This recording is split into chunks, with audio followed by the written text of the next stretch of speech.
The Rio Grande is the lifeblood of New Mexico, but it's a vastly different body of water than it was before the Europeans arrived. Over the years, we have diverted it, dammed it, channelized it, and cursed it for too much or too little water. The book, Raining in the Rio Grande, explores how the river has shaped human society in the Southwest and the ways humans have changed the river forever. NMIF producer Megan Kammerich sat down with two of the book's three authors to talk about the history of the Rio Grande and what's next for this iconic river. I'm here with Fred Phillips and Em Hall. They are the co-authors of Raining in the Rio Grande, along with Mary Black. And Fred, you're a hydrologist at New Mexico Tech. Em, you are a emeritus professor of law at UNM. And Em, I want to start with you. In the book, we learn when Don Juan Oñate and his men first saw the Rio Grande in 1598, so they came to conquer New Mexico. What did it look like? It was a wild, hard-running river. They had trouble crossing it. They lost some horses, actually. They lost some horses. It was a completely different-looking river than certainly the one we've seen before the monsoon season came this year. It's very different from what we Yeah, think it's of as the very Rio different. Grande Everything today. about it is different. The flows are different. The channels are different. The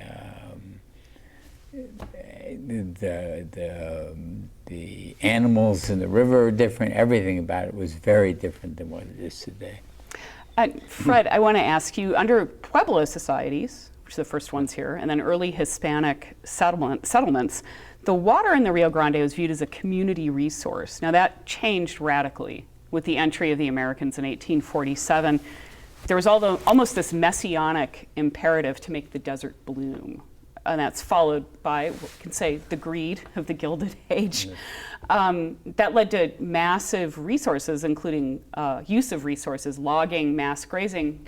What impact did that kind of activity have on the river? Well, the impact on the river was amazing in its severity, actually.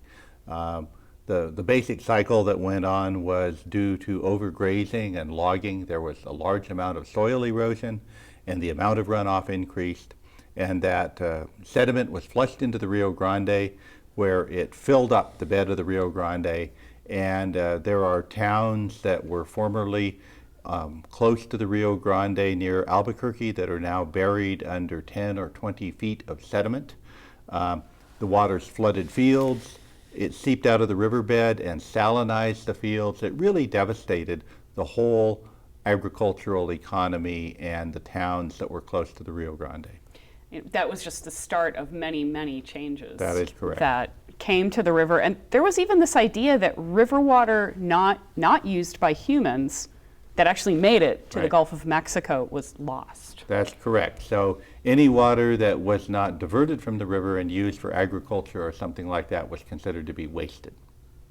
That's quite a different frame of mind than we have today. It's kind of interesting to realize that. You know, we are in many ways struggling against this legacy where the river had been simply viewed as a conduit for water to get to agricultural and other uses. And if it totally dried up, so long as the water got to where it needed to, that was fine. And now the idea of having a river that's just a ribbon of sand with no ecosystem, no vegetation, is something that I think most people really don't want to see. I want to turn to you for a moment. There was a turning point in some of these huge changes that took place like in the late 19th century. Nathan Boyd was a man who might have controlled the entire river by creating a dam at Elephant Butte and charging exorbitant prices for water. But with the rise of Teddy Roosevelt, with the progressives, there seems to be a shift at that point back to the idea that this is a communal resource. A new Bureau of Reclamation would create a modern distribution system, a new Forest Service would regulate logging and grazing. But humans, rather than environment and habitat, seem to be, they're still, even in that scenario, they're still the most important users. Yes, right? I mean, I think that's absolutely true. I mean, they were going to use public technology, not private, which is Nathan Boyd was a private effort to develop the river. They were going to do that publicly, but the values associated with the public uses hadn't changed that much. It never really took hold in New Mexico so much as in a place like Montana, where the Best River had no water in it at all. Really? Because all the water was being put to beneficial use for humans. And there's still that underlying drive to water technology in the Western United States. Talk about beneficial use. You talk about that. In the Beneficial use is I mean, book. Or the concept of it. The concept of it was Steve Reynolds. I mean, it was which was this was a natural resource that was best used for human productivity, and you had to marshal it carefully and skillfully, and use it wisely. But you had to use it, because the trick to beneficial use is use, and what they meant by use was use for human Right. ends. Steve Reynolds, of course, was this legendary state engineer. Legendary state Came in the engineer, mid-50s, right. was here for 30 years. Yeah, he was here till 1993, and he was a brilliant man and very articulate and very funny. But underneath it all, he had this sense that he knew what beneficial use meant, and beneficial use was water was, especially in deserts, was to be used for human productivity. I'm going to come back to him in a minute, but Fred, I want to talk to you for a minute. We're back towards the beginning of the 19th century. The Bienne Code was created, and the idea of an overall framework for water distribution and use. That included the idea of priority in terms of who gets water. Describe that, and then what impact that's had.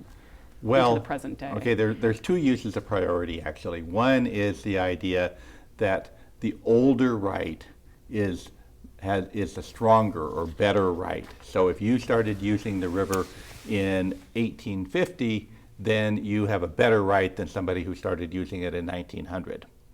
Okay, it's also used, though, in terms of what's called priority administration, which means that if there's a shortage of water, the people who have the oldest water rights can make a call on the river. They can say, we want the uses to be curtailed. And then the idea is that the state engineer is supposed to start cutting people off, going from the most junior users up until the most senior users get their full right, and everybody else gets nothing. This is still in action. This is still in the state constitution. So we saw that during the summer, I think, a few times where people made priority calls. They attempted to. But in fact, none of them actually came about, at least the ones that were publicized. And that is because priority administration has proven very difficult to actually implement. So I want to go back to Elephant Butte for a minute, thinking about this, because when it was created, not by Nathan Boyd, but by the feds, it completely changed the agricultural community. Yes. And it wasn't meant, there are a lot of unintended consequences in this book, Yeah. all over the place. It was supposed to help small farmers. Right. That's how it was billed. But That's right. a lot of the smaller Hispanic farmers went away, and we saw big farming operations take their place, mostly owned by Anglos. Why did that happen? Yes, I mean, it really sort of helped the medium-sized farmers, you might say, the most. But the problem was that the poorer farmers who used traditional agriculture really did not have a monetary economy. They lived in a barter economy and a subsistence economy. And therefore, they couldn't pay the costs and the fees that were associated with being the miracle of engineering. That's right. Mm-hmm. And so those essentially drove them off the land.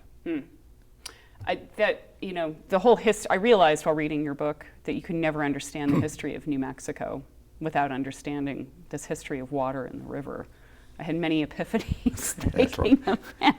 Well, the same thing happened in the Middle Rio Grande right after that. That is upstream from Elephant Butte, when the Middle Rio Grande Conservancy District, which rescued agriculture in the valley, but at a cost that many Hispanic farmers couldn't afford. and it transformed the North Valley, for example, in the same way that the south of Elephant Butte was transformed as well. I want to go back to Steve Reynolds for a minute, since Sure. we're talking about people engineering things. He looms large in this tale. He was the engineer for 30 years, starting in the mid-1950s. He, along with several colleagues, is the one who basically demonstrated that when you're pumping groundwater from wells, which was seen as the alternative to taking river water, you're actually tapping all the same watershed, which I think was quite a breakthrough, right? It was, and, Yes. and it was New Mexico was the first place to do that, and a man named C.V. Tice led that, but New Mexico Tech as well led the calculation of what the effect of pumping groundwater would be on an interconnected river. So, Fred, what was the impact of that realization? Well, the impact was that the state engineer realized that he could not live within the limits of the Rio Grande Compact, which you had to do. That's a federal compact, so there was no choice on it. He couldn't make that work if he did not also control and curtail groundwater pumping. And so he set up a system by which people who wanted to drill wells could calculate what the effect of their groundwater pumping would be on the river, and then they had to buy surface water rights to compensate for that. And so that was actually reasonably successful in preventing New Mexico from going into water debt under the Rio Grande Compact. But that's not necessarily going to keep working as we go forward. New Mexico has not been in water debt for about 40 years, I believe. It's been a long time. So the state engineer's office has been successful in managing it. How things will go in the future under the effects of climate change and increased population is hard to say. It will certainly take very active management by the state to keep us in the black. And let me ask you, is that happening? Do we have a plan going forward to take into account things like climate change and what might be a new normal? You talk about a lot of different things in the works, but Right. nothing perfect. Certainly, the state engineer and the state government is looking into these issues. I am not aware that there is a formal plan that, say, projects what water deliveries are going to be 20, 40, 100 years into the future and explicitly tries to take that into account. But it's most certainly on their radar, and I think that kind of plan is probably going to be coming in the near future. And of course, Steve Reynolds is the one who started this whole San Juan Chama project where we Yes. tapped into the Colorado Basin to supplement the Rio Grande. Yes. We found water as much as that's possible. Is that ever possible again? Is there Most some people found say water no, out there? but there are things going on right now that are essentially efforts to develop additional supplemental supplies, and that's beyond desalinization, bringing the water from the ocean or from the Gulf of Cortez. You know, this is in our region, and I'll just mention two of them because they're sort of on the horizon, but very controversial. One is the plan to pump water out of the plains of San Augustine down in southern New Mexico and dump that groundwater into the Rio Grande and get a supplemental supply that way.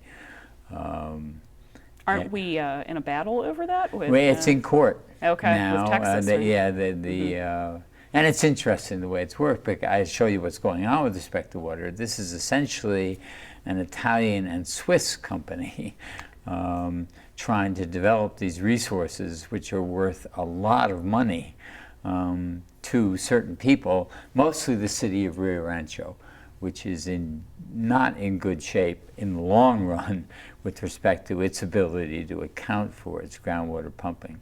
So they're interested in the plains of San Augustine. But let me just tell you about one other, which is the Navajo Nation west of the Continental Divide may have the kind of surplus water that would be available to people who needed it in the Rio Grande in the same way that the San Juan Chama project was available to the Middle Rio Grande Conservancy District in the city of Albuquerque, but not Rio Rancho. Well, unfortunately, we have to, our time is up, No. but I want to tell you both, this is, it's a fascinating book. We just scratched the surface of what you go into, so I highly recommend anyone who's interested in the history of New Mexico or the future of New Mexico to read it. But I really want to thank you both for joining me to talk about this. Certainly. Thank It's a you very pleasure. much. Thank you. Yes.